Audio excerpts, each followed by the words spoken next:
Hey, this is a video diary for my final major project in my foundation art course. Took a year out to do it before I go to uni to kind of help teach myself more about art in general. I did it at A-level. So, all my past units have been based on the body and nature, primarily the female form and nature. I've done loads of life drawings as well. So basically this unit is, I've called it red nectar, because when you look at the definitions of red, the first connotation is blood. It is defined as any colour that mimics or resembles the colour of blood.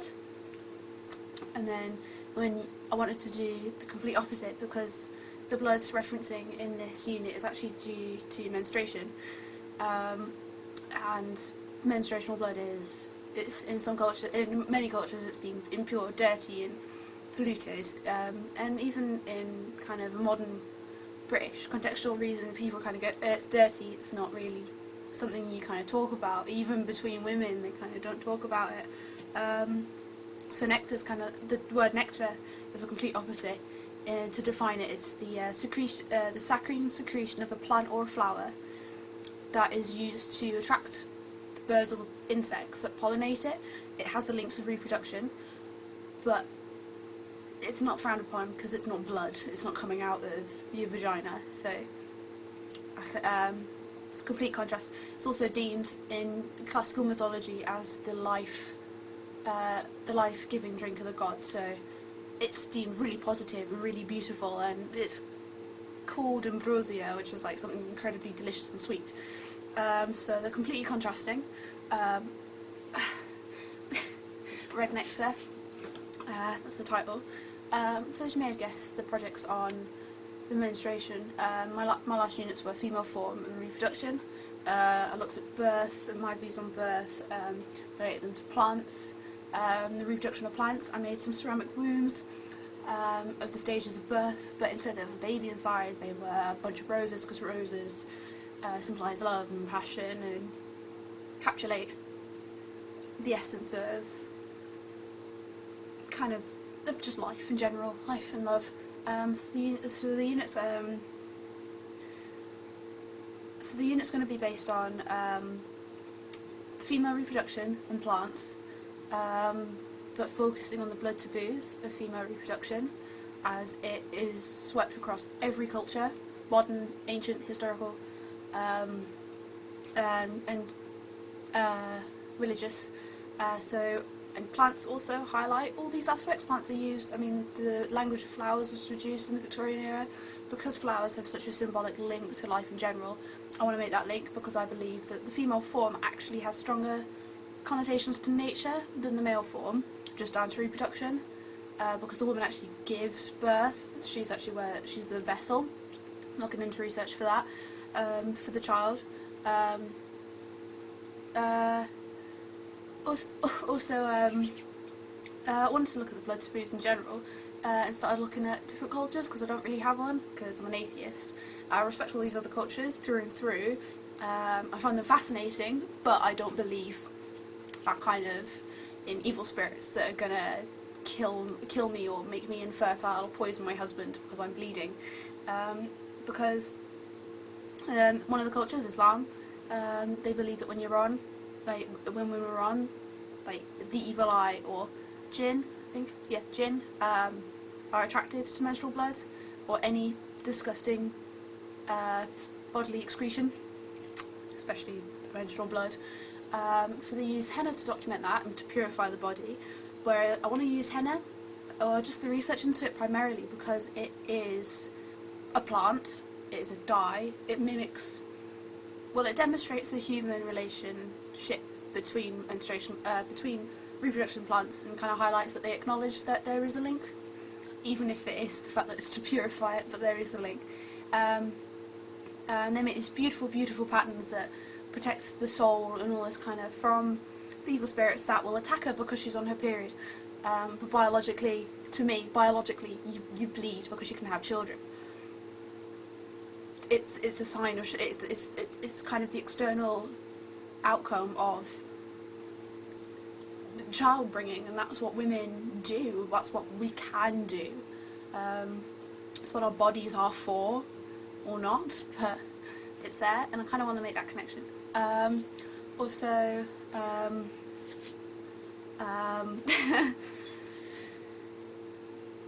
looking at, I'm also going to do interviews with people with that kind of culture who have henna, who know more about it than I do, because I can talk about it I can talk about it all day, but I don't know much about it at the end of it. So I'm going to back up that research with talking to her, and probably get some henna in there, which would be helpful, and attack my fellow art students with henna patterns. I've looked into all the African designs and Indian designs and the old Spanish designs before it actually got banned in Spain because it was deemed un-Christian, and there's so many hundreds. Also, looking at typical feminist artists. I mean, I personally, the word feminist is very, very, people don't like it. It is all about equality. I mean, personally, I don't think we should judge, but I also don't, I know we're not equal. Physically, we're not equal, we're completely different. Biologically, we are very, very different, but at the same time, we're all human, we're all the same species. I know I can think for myself, I know I'm not an idiot, I know I can make calculated decisions, I know I can do more than cooking and cleaning and having babies. I know I'm more than that.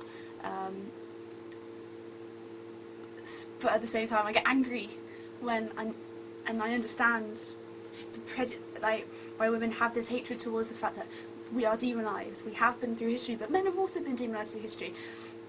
And notice I'm not singling any ethnicity, because that doesn't matter to me at all. We're human, that's my underlining opinion. You are human, you can follow whatever culture belief you have, you can be whatever colour your skin is, you can be any gender, any end of the spectrum of the genders, but I believe we are all human.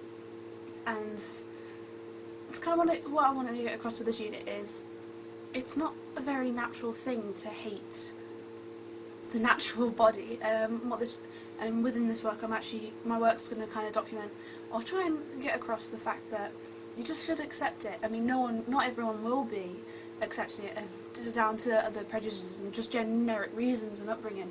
But within this unit, I am documenting menstruation, my own as well, and my understanding of the female body through acknowledgement of other cultures to add meaning in other spiritual ways, because I don't have that belief, and I think it'd be nice to have that kind of strength to my meanings, just kind of contrast my actual beliefs, but also use plants and nature as nature is natural. We acknowledge it as natural, we don't demonise it, we just know it's there, and it's a very, very pure medium, and I want to use that because I believe the female body and reproduction and nature is just, it all encompasses. It is what it is. You can't change it. It's so pure. It's just the purest thing. It links. That's my view, and I want to use materials like ceramics, like clay, because when you look at the language used to describe it in like French, it's the female part. When it's malleable, and there's a very feminine quality. It's malleable, you can manipulate it, but then once you fire it, it is solid, it's hard, it's something masculine. I want to use all these materials to kind of establish these generic links, but I also want to kind of contrast, because there was a quote after looking at a woman that collected menstruational work because she's allergic to tampons and this kind of thing. She collected them and displayed them, and people were kind of upset by this. One woman actually said that male blood is honoured, it's considered brave, and you should respect it, whereas women's blood, when you think of women's blood, you don't think, oh, she cuts, she bleeds, you think, oh, she's on her period, and people go, oh, that's gross. So what I want to do is kind of blur those a little bit. So male blood's deemed brave, is it? Okay. I will use male form. I will look at menstruation. I will look at male menstruation, and I will stain boxers and masculine clothes with blood and have him wear it and take photos of it, and hopefully people will look, oh no, he's bleeding, what's wrong? Oh gross, he's bleeding around his genitals, oh my god, what's wrong? Oh, that's gross. But when you think, when it's menstruation, and I'm trying to get across that it's menstruation, yeah, it's unnatural on a man, it's not unnatural on a woman, so you shouldn't be upset if it happens to a woman. Yeah, you can be embarrassed all you want. I guess it can be embarrassing, but at the end of the day, it's a natural cycle. We hide everyone else's dignity from it because someone's told us it's wrong and it's gross and you should hide it. So I want to do that, but then with the ceramics I want to do bowls, because women have been perceived as vessels because we give birth, we are the givers of life. That's another thing with nature. Nature gives life, nature gives us life, and that's kind of why I think the female body and nature kind of links all really, really well. So I want to do bowls, but flowers, like full flower heads. I'm researching into flower ceramics and probably looking more into the porcelain, and maybe do some positive prints. Like I did with my Unit 8 and my Unit 9, I did floral negatives and then turned them into positives. And so they're a physical flower, but it's all out of porcelain, and stained them and made them really delicate and beautiful, but made them solid, so they were no longer this delicate, fragile, natural thing. I've used a natural object to make them, a natural medium, but now solid. You can crack them, you can hold them without worrying that it's going to tear. But actually make like a ceramic bowl.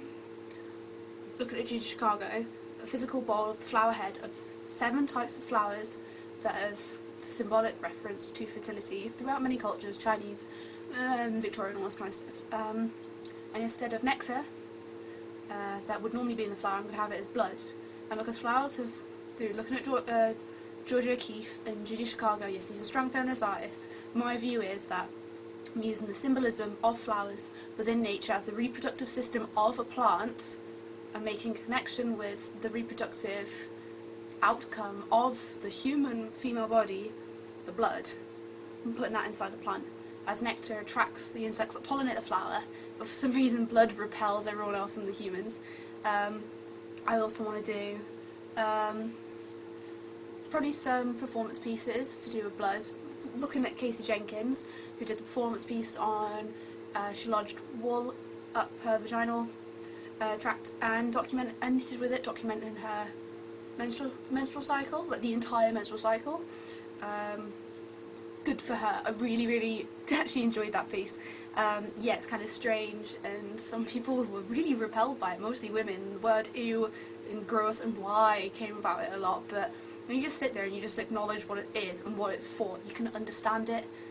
And I think if you don't, then I feel certain, then that's a shame, because it's a very simple way of documenting the body, because you can't see what's happening in there. And the fact that you've got the whole thing laid out, that is going to influence me quite strongly. Even if I don't do something along those lines, I know that's going to be in the back of my head and it's going to influence me. Other medias I want to use, I'm going to look at felt. I want to email some professors that have actually studied menstrual cycle and actually learn more about it, because there's only so much I can Google. I've looked at the NHS website. I know what it is biologically, but I want to know someone else's views on it. I've looked historically at fertility. I know fertility charms are now questioned more like sex toys, but it's still got that link with reproduction and the body and how it should be, what's natural. So yeah, I'm going to do some more videos like this, more little rants, but hopefully educational for myself. And if anyone else has any ideas that could help inform me, I mean, any ideas on, or beliefs on menstruation, on nature, if you hate them, tell me about it. Why do you hate it? Don't just tell me you hate it. Or why you get upset about it, or when you started, or if you're a boy, your views on it. I mean, I was brought up as a man who taught me that, brought up by a man, not as a man, got brought up by a man who, my entire teenage life. He brought up 2 teenage daughters, pretty much on his own, and taught us, don't be offended by anything that happens to your body, because it's going to happen, it's natural, it's a natural thing to happen.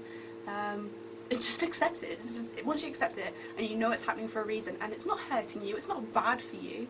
Yeah, you get your cramps, it's not bad for you, it's a good thing. It shows you're healthy, it shows you're fit, it shows that you have the choice of having children. Take it as a really good, positive thing. So as men, I want to know your own views.